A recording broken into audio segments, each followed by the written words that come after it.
بتعدي ماتش سموحه، بتيجي النهارده الزمالك بيلعب قدامك بيتعادل، فبتجي لك الفرصه ان انت تكسب، وعندك ماتش الاهلي والزمالك اللي جاي ان انت ممكن بيقرب الدوري. ايوه. ولكن انت الظروف بتساعدك وانت مش حابب، انت مش عايز تساعد نفسك. زي ما احنا شفنا، ما فيش يعني، هات لي واحد يقول لي النادي الاهلي النهارده قبل الماتش يقول لك الاهلي هيتغلب 3. احنا قلنا بعد المباراه خلاص حماس، شفنا الجمهور النادي الاهلي اللي كان في المدرج وهو بيحتفل بتعادل نادي الزمالك، ده في حد ذاته والناس قاعده عماله تتنطط وفرحانه ان عندهم ثقه، دي ثقه في اللعيبه.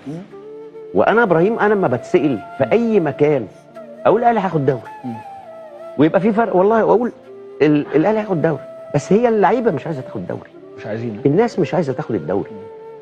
انت عملت كل حاجه السنه دي، رحت وصرفت وجبت لعيبه، يعني بص